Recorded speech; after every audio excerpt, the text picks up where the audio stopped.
नव्या दमानं उभारी घेत महाराष्ट्राच्या मनोरंजनासाठी सुरू झालंय सन मराठी, जिथे दमदार पदार्पणासोबत असेल एक धमाकेदार स्पर्धा.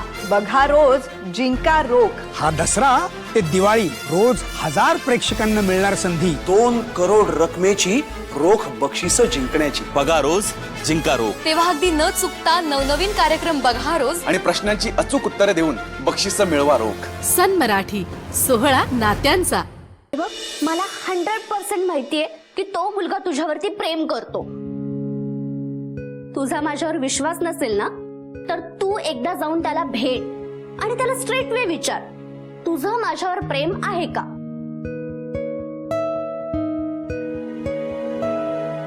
आणि तोही येस म्हणेल तर मग घरच्यांच्या परवानगीची कशाला वाट बघत बसायची? तुम्ही दोघं लग्न करा आणि खूप आनंदात राहा.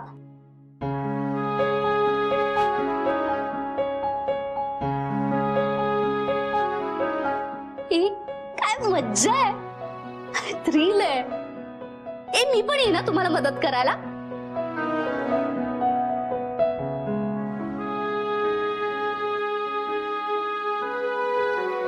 अभ्यासात फर्स्ट आणि प्रेमात मठ्ठेस. तू काही नेहमी स्वप्नातच जगतेस का प्रिया? हा, कोण, कुठला मुलगा, 2-4 भेटीगाठी काय झाल्या, तू लगेच कन्क्लुजनवर उडी मारतेस. मारणारच. हे बघ, प्रेमात पडायचं ही ओल्ड जनरेशनची थॉट प्रोसेस होती आणि प्रेमात उडी मारणं ही आपल्या जनरेशनची थॉट प्रोसेस आहे. हे बघ अप्पूते, आता ना आपण तुझी गोष्ट थोडी फ्लॅशबॅक मध्ये बघूया. रिमेंबर माय डिअर सिस्टर, तुझी आणि त्याची पहिली भेट.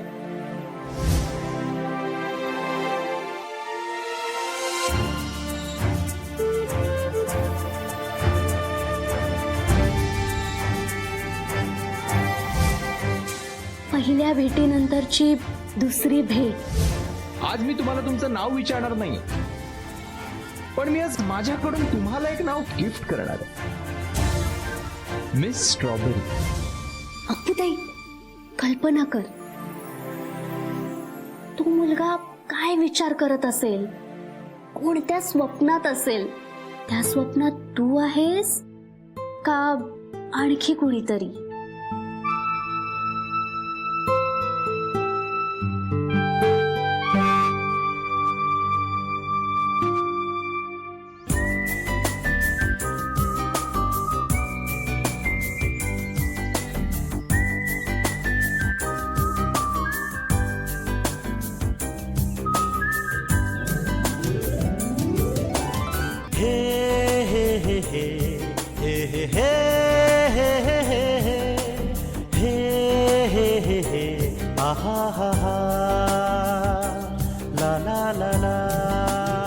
तू खरंच आलीस?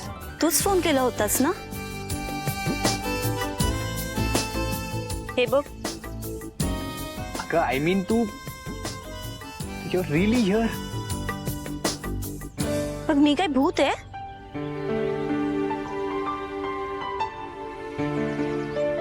खरं सांग, काय बोलायचंय? खर तर खूप काही बोलायचंय, सुरुवात कुठून करू ना हेच कळत नाही. तू हे विचारायला मला इथे बोलवलंयस? नाही, तुला माहितीये, देवाने माझ्या आयुष्यात एक एंजल पाठवली आणि ती आल्यापासून माझं सगळं असं एकदम राईट वेवर जातंय. म्हणजे ऍपला अप्रुव्हल मिळालं तर फक्त त्या एंजलला विचारायचं, तू येशील का माझ्यासोबत? मग तिलाच विचार ना. मला वाटलं माझ्याशी काहीतरी महत्वाचं बोलायचंय म्हणून तू मला इथे बोलवलं. येते मी, टाइम वेस्ट झाला. पण मला प्रपोज करायचंय.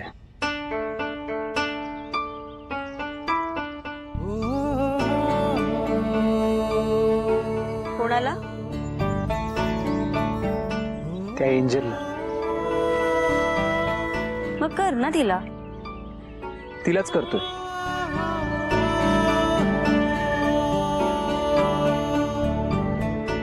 कारण ती एंजल तूच आहेस. खरंच मिस स्ट्रॉबेरी, माझं खूप प्रेम आहे तुझ्यावर.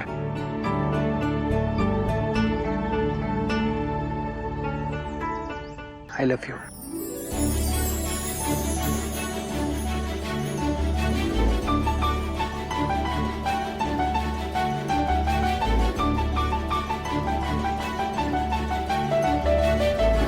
हे 3 शब्द बोलायला एवढा वेळ लावलास? हा,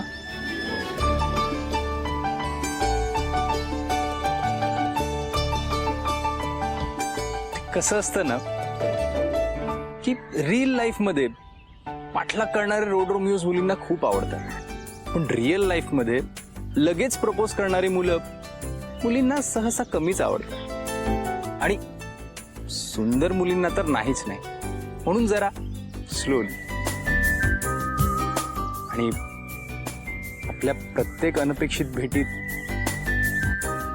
मला एक नवीन एंजल दिसत गेली. तेव्हा वाटलं की ही आपल्याला समजून घेईल.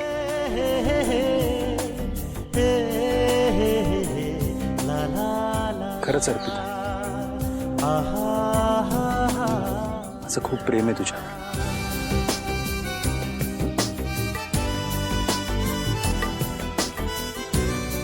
झालं? हा? हे असं प्रपोज करणार आहेस? नाही, एक मिनिट.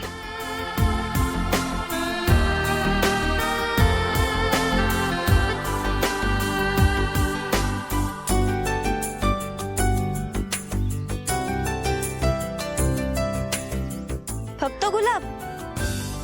हे तर काय रस्त्यावर कुठल्याही सिग्नलला मिळतात. मला वाटलं होतं एखादी छानशी डायमंड रिंग देऊन प्रपोज करशील. मला वाटलं होतं की तू खूप सिंपल आहेस. का? सिंपल मुलींना डायमंड रिंग आवडत नाही का? नाही नाही, म्हणजे ठीक आहे, देतो ना मी डायमंड रिंग, डायमंड नेकलेस. पण फक्त तू माझ्या आयुष्यात आलीस ना की असं पैशांचा वर्षाव होईल. तेव्हा देईन मी तुला डायमंड रिंग, सगळंच देईन. ठीक आहे, मग तुझं हे प्रपोजल मी तेव्हाच एक्सेप्ट करेन. ठीक आहे.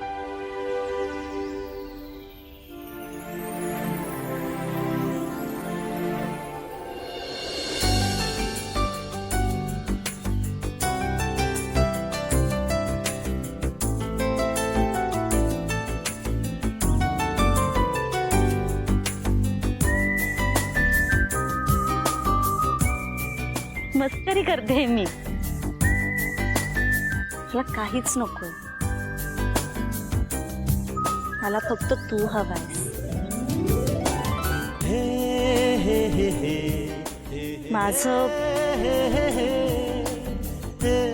माझंही तुझ्यावर खूप प्रेम आहे.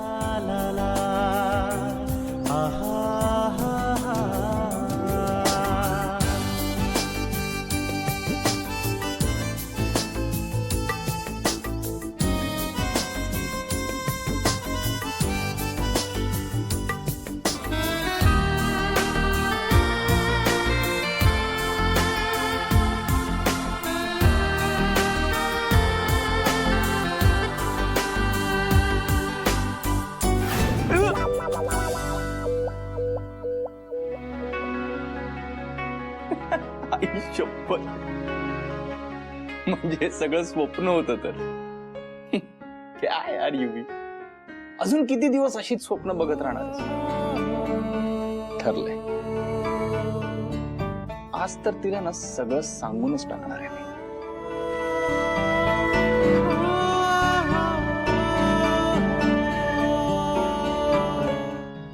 शैतान का नाम लिया और शैतान हाजिर असं आपण म्हणतो ना, त्याच्याऐवजी मी म्हणेन की ज्याने आपल्या आयुष्यात यावंसं वाटतं तो माणूस अचानक आपल्या असा समोर.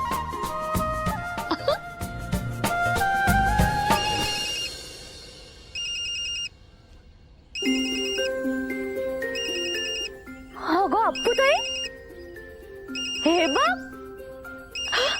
जिसको याद किया उसका ही कॉल आया. बघितलीस माझी थेरी? अगं मी तुला सरळ सरळ डेमो देतीये. ज्याच्याबद्दल आपण बोलतोय तोच आपल्याशी बोलायला आलाय. घे अपुताई घे. अगं हा कोइन्सिडन्स नाही, हा लव्ह इन्सिडन्स आहे. अगं घे फोन अपुताई, घे घे, बोल.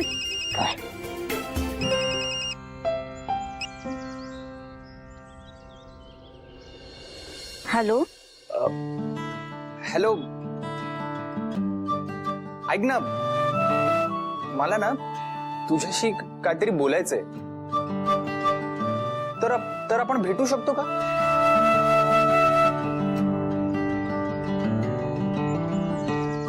प्रिया भेटायचं म्हणतोय. अपुताई विचार, कुठे विचार, कुठे विचार, विचार.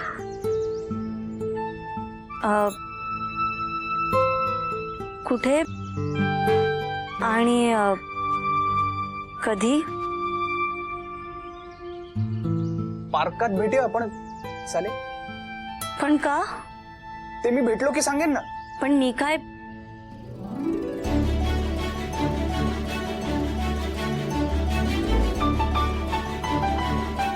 अपुताई काय म्हणत होता?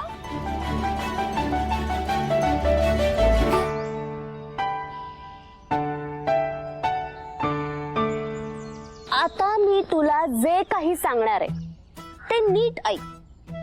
तो मुलगा तुला जर आय लव्ह यू म्हणाला तर तू पण हो म्हण.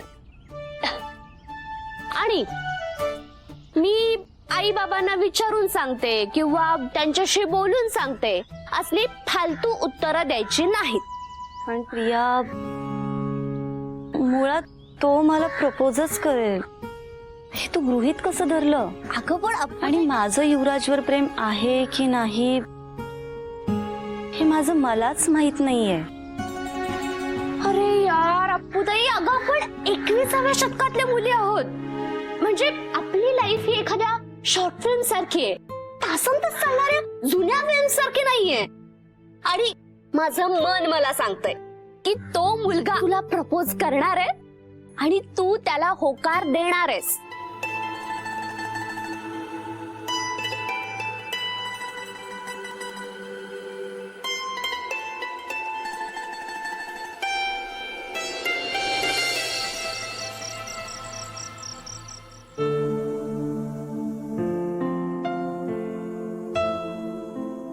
गौतमच्या मनात अजूनही तुझ्याबद्दल एवढं प्रेम, क्षणोक्षणी तुझीच आठवण.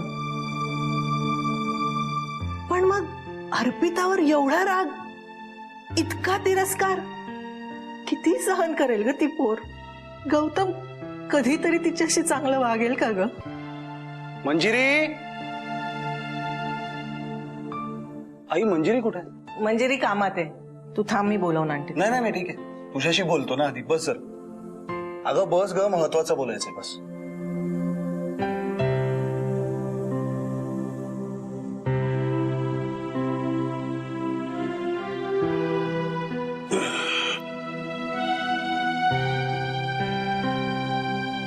तुझ्या लाडक्या नातीसाठी स्थळ शोधलंय.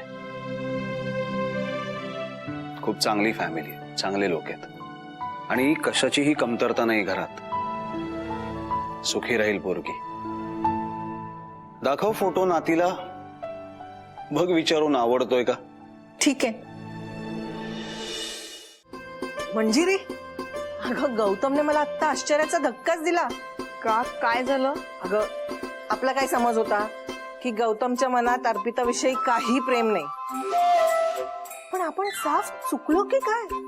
म्हणजे तुम्ही काय म्हणताय, नीट सांगा ना. हे बघ, सकाळी रागराग करून गेला की नाही तो, आणि आत्ता आला तर हा फोटोच दिला माझ्या हातात आणि म्हणतो कसा, तुझ्या नातीसाठी स्थळ आणलंय म्हणे. काय? हो तर मनाच्या कोपऱ्यात कुठेतरी बाप असणारच ना. तुलाही आश्चर्य वाटलं ना? माझी अवस्था अशीच झाली होती जशी आता तुझी झाली आहे. आणि वर म्हणतो कसा, विचार तुझ्या नातीला पसंत आहे का मुलगा.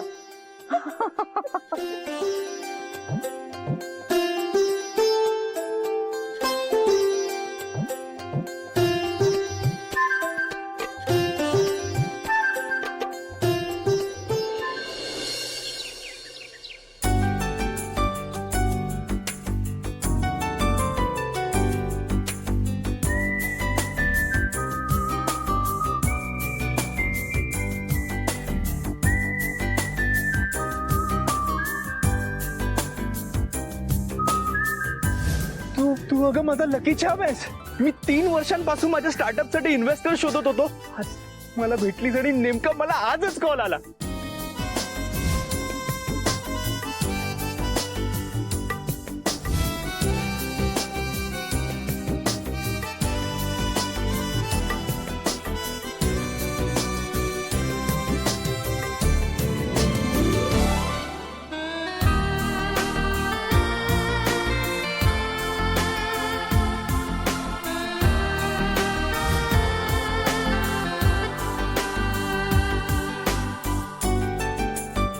अप्पू, अगं तू जिंकलीस.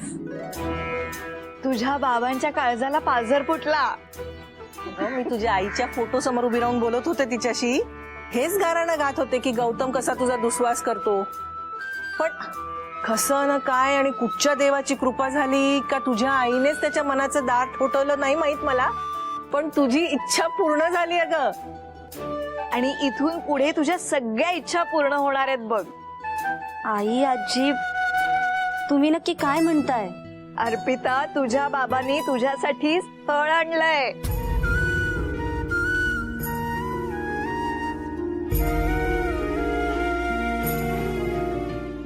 अगं अप्पू, इतकी वर्ष साठवून ठेवलेला राग हळूहळू ओसरणार. बाप आणि लेक एकत्र येणार. असं वाटत होतं की देवाच्या मनात तरी माया आहे का नाही. आपण सगळे इतकी प्रार्थना करतोय तरी काहीच कसं होत नाही. पण नाही, देवानी तुझी प्रार्थना ऐकली आणि तुझ्या बाबांना मार्ग दाखवला. अगं तुला कळतंय का अप्पू, तुझ्या बाबांनी तुझं लग्न करायचा निर्णय घेतलाय आणि एक चांगलं स्थळ सुद्धा आणलंय. अप्पू, अगं आम्ही दोघींनी तुला एवढी आनंदाची बातमी दिली आहे आणि तू अशी पुतळ्यासारखी काय उभी आहेस? तुला आनंद नाही का झाला?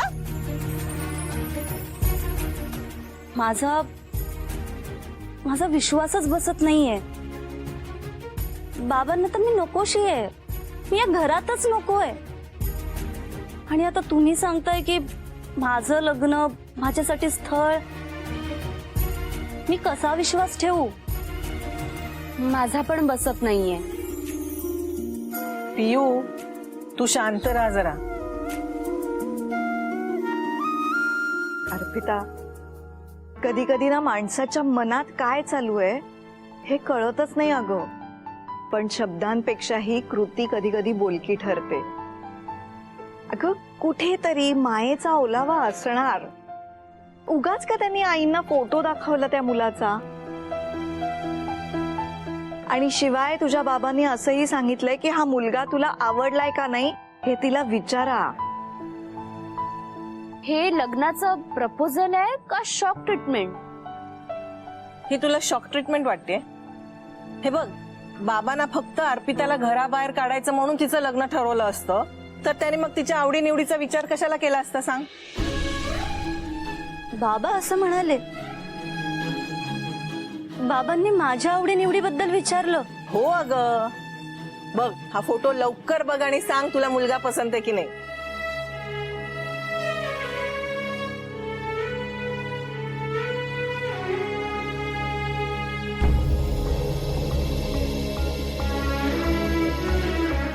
बघ, हा फोटो लवकर बघ आणि सांग तुला मुलगा पसंत आहे की नाही.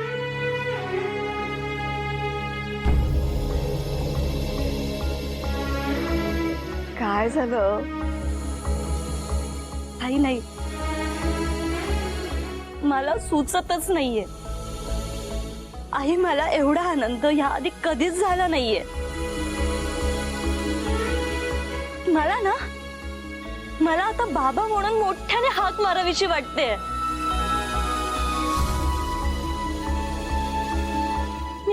मी आयुष्यभर हेच ऐकत आलीये की मी अपशकुनी आहे.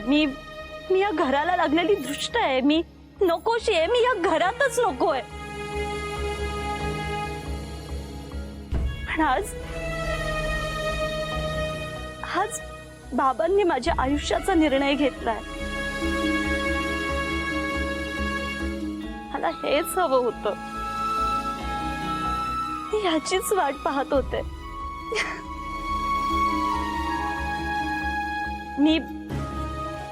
मी बाबांना भेटून येते. थांब बापू, आता लगेच जाऊन भेटायची घाई करू नकोस बाळा. हे बघ, आत्ता कुठे एक चांगली गोष्ट घडू पाहते. गौतमने पहिलं पाऊल उचललंय, त्यामुळे उगीच घाई करू नकोस. हे बघ, गौतमचा मूड बिघडायला काहीही कारण पुरेसं आहे. नाही, मला त्यांना भेटायचंय. मी येते. ग अप्पू, अप्पू.